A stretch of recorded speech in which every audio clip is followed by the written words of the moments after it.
Si tu joues plus avec ton mari, ou bien si vous n'avez jamais joué, c'est que vous n'avez jamais eu de vin. Vous êtes mariés pour une raison logique et étrange. Quand votre couple est joyeux, heureux d'être ensemble, vous fêtez, vous sautez, vous riez, vous pleurez, vous vous amusez. Une des caractéristiques en Genèse 26, 28 de Isaac, on l'a vu plaisanter, jouer avec sa femme. Si tu joues plus avec ton mari, ou bien si vous n'avez jamais joué, c'est que vous n'avez jamais eu de vin. Vous êtes mariés pour une raison logique et étrange. Oui, il y a des gens, ils ne savent pas jouer. Depuis son enfant, ils n'ont jamais joué. Dans la vie, tout est sérieux. Ils sont tout est sérieux. Quand tu arrives à la maison, tout est calme. Aucun enfant ne fait du bruit. Dieu dit, c'est ta part sur la terre. Tu as pris ton argent, tu ne donnes pas ton argent à ta femme. L'argent est de côté. Vous ne jouez pas. Il dit, tu as vu le verset? Amen.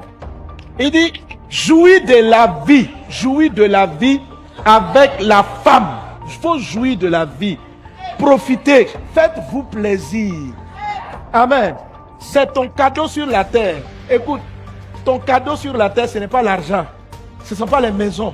Si tu as une maison et puis tu ne peux jamais prendre du plaisir, c'est-à-dire que tout est à faire. Tu es toujours sérieux. Tu as construit 5. Tu es toujours là en train de courir sur le travail. Il n'y a pas un moment donné où tu fais un break. Vous allez partir sauter, vous amuser. Mais attends, toi, la vie là est toujours sérieuse. C'est sérieux jusqu'à. Il y a quoi? Tiens, voisin, il y a quoi?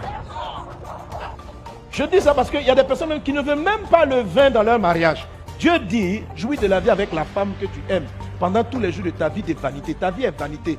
Les maisons là, tu vas laisser. Donc sur la terre là, le seul vrai bonheur que tu te donnes, c'est ton conjoint pour que vous profitez de la vie. Voilà. Amen. Écoute-moi, ce ne sont même pas vos enfants. Ouais. Les enfants vont partir. Jouis de la vie avec la femme, pas jouir de la vie avec tes enfants. Les enfants font partie du vin qui finit toujours. Ta femme, le vin qui doit vous garder, c'est le vin de l'eau, le vin de Jésus. Parce que les enfants s'en vont. Ta vie est vanité. Ton seul bonheur que tu as, ce n'est pas celui de ton conjoint, c'est celui de tes enfants. C'est pour ça après quand ton fils vient se marier, tu as des problèmes. Quand tu dis ta joie s'en va et tu combats ta belle-fille. Laisse ton fils va aller se réjouir avec quelqu'un d'autre. Toi, voilà ton mari. Jouis de la vie avec lui. Tu dis non, lui et moi on ne peut plus jouir de la vie. Dispose-toi à recevoir le vin. Dispose-toi à recevoir le vin. S'il n'y a plus de joie, tu n'as plus de joie avec ton mari, je t'assure, c'est que tout ton mariage, Dieu a permis que ton vin la parte, pour que tu ouvres les yeux et que tu réalises que tu vas sur de mauvais fondements. Le vin de Jésus ne finit pas. Si ton vin est fini, c'est parce que ce n'est pas celui de Jésus. La maison qui est bâtie sur le roc ne tombe pas. Donc c'est que tu as mal bâti. Maintenant, il faut avoir l'humilité de revenir au fondement. Et non pas de vouloir persister pour dire non, j'espérais que le vin de Dieu ne finit pas. Le vin de la vie, lui,